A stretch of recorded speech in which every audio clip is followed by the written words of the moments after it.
So judo can feel really complicated, especially when your coach is giving you 20 different throws and said, just go and do some of them in randori.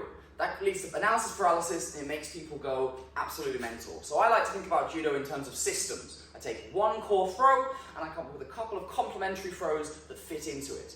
In this video, I'm going to give you a 3-throw system based around Ippon Seoi Nag.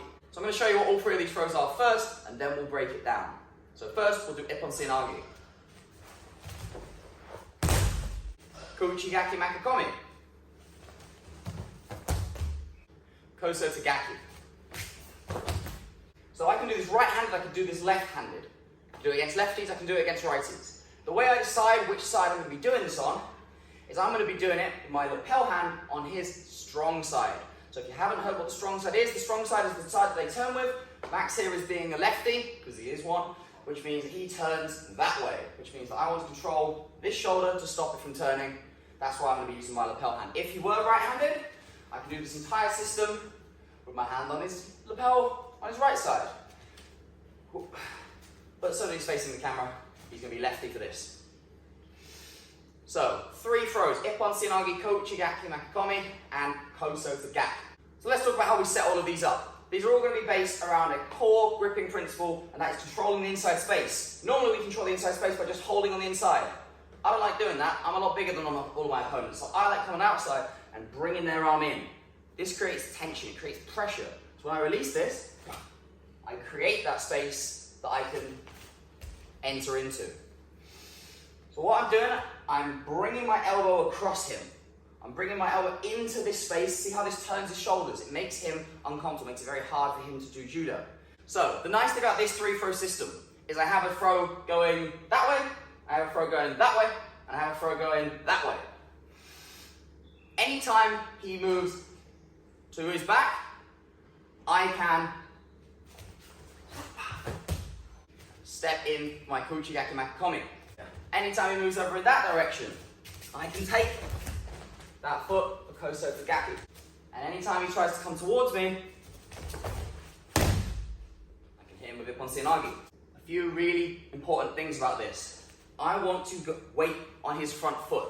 So I've spoken about where your weight should be on your feet before. Normally, if you're doing good judo, your weight will be mostly on your back foot. Here, because I'm putting pressure through his lapel hand, through his lapel hand, I'm putting weight onto his front foot. This is going to allow me to set up my Uchi, gake. It's going to allow me to set up my Soto. Soto doesn't happen when there's weight on the foot. Soto happens just before there's weight on the foot. If he's being nice and good, and then I put that weight onto his foot as I move it, that's how we create our foot sweep. When he digs this foot in a lot, he really digs out because I'm putting pressure on him, that's him wanting to go backwards. And maybe when he gets sick of me putting weight on this, he might step it back. This creates that space for me to enter in for my Ippon Seoi Nag. How do we think about moving when we're doing this? So, I'm able to move my partner. The easiest way for me to move my partner is for me to actually move him with my arms. Notice I haven't moved that much, but I've moved him. That's one way I can move him. I can move him sideways with my arms. I can move him by pulling him. And I can move him by pushing him. Almost always when I push him, I'm going to hit this Soto. I'm going to try and knock him off balance.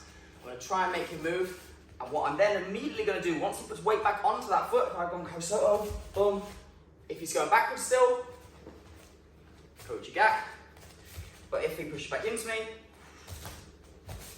Ippon Seoi Nag. Core principle, I'm always going to finish with that core principle, I'm always going to finish with that Uchi, gake, or I'm going to finish with that Ippon Seoi Nag. But I can set up all of these with this Soto, with this attacking this front foot. I can keep attacking this, I can try and actually hit it, I can hook on, we can start doing this style of judo as soon as that foot goes down, boom, Ippon Seoi Nag, or Uchi, gake through the wall. A final little trick is a lot of the time he's going to be trying to reach for my collar, reach for something with his hand. I can take that off, and usually, almost always, the first thing he's going to do is bring it back. And that's when I can hit my Ippon Seoi Nag. This is actually true for almost every Seoi Nag. It works when this shoulder starts coming forwards. I can create that by either pushing his arm away, I can create that by making him step, that's setting up square, or I can create that by pushing this back, opening them out, and then as it comes back in, Ippon Seoi Nag. And I think I'm going to start doing this on my tutorials because I feel bad for my Uchis getting thrown all the time. Max is going to throw me because he's really good on the shorts. Thanks for watching, guys. That was a 3-throw system on Ippon Seoi Nag. So you use Ippon Seoi Nag, you use Soto gake, and you use Uchi gake maki komi. Those first and last ones, your main finishers, and the glue that holds them together is that Soto. Remember, controlling the inside space with that lapel hand. We're always controlling the strong side, whether they're a lefty or a righty. We're controlling that strong side, and we're controlling that inside space.